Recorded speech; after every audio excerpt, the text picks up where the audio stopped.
A big one here, Father. Can you explain why is in vitro fertilization wrong?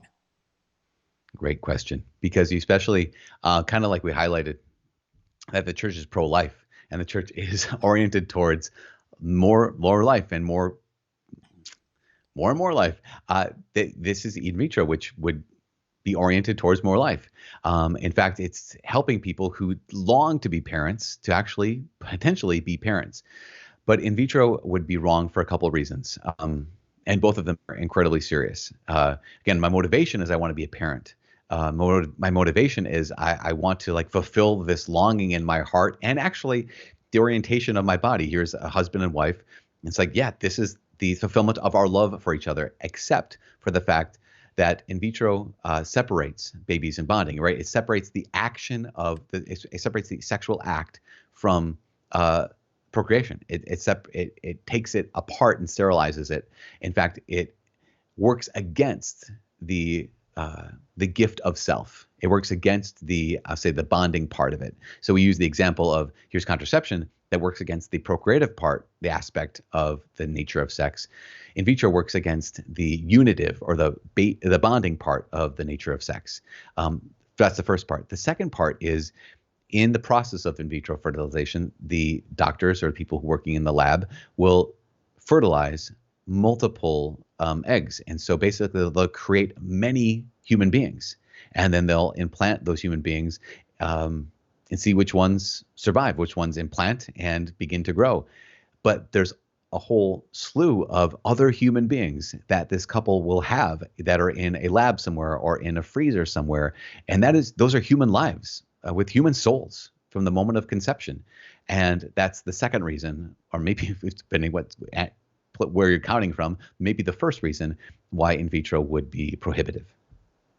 Yeah. And, one thing I always say when I speak on this is some people listening might be the product of in vitro fertilization. Right. Yeah. And then yeah, when that's a good point. when they hear the church's teachings on this, they're like, oh, so God doesn't want me to exist. That if it Right. were up to God, that I would not be in existence. And, I've spoken to these individuals, young teenagers, and they hear me explain this.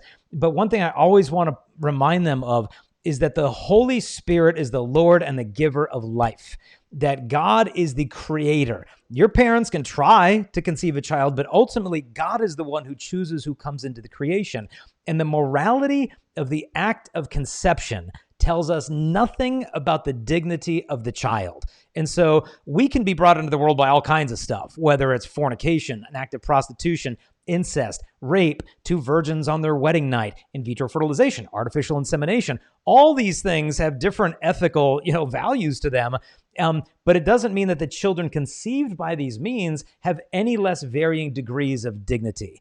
And likewise, the goodness of a child doesn't tell you anything about the morality by which the means was that brought them into existence. And so just because you are good and wonderful doesn't mean that the act that brought you into creation was an ethical act. We need to create a clear divide there so that children understand you still are of great value. God desires you. He has a plan for you, but we can still look at these things from a sexual ethics point of view and discern the morality of those without in any way denigrating the goodness that you have always had and always will have. So I just try to add that little nugget in there just because that's I know so important to note. Yeah. Some people wrestle with that for a lifetime, thinking that God doesn't especially want as we noted, like there's no one here is an accident and no one here was created on accident. Yeah. That every time God God is the one who gives every human life a soul. Mm-hmm. So it isn't just that part is a supernatural act. When a human being is created, that's a biological act, a natural act. Yeah.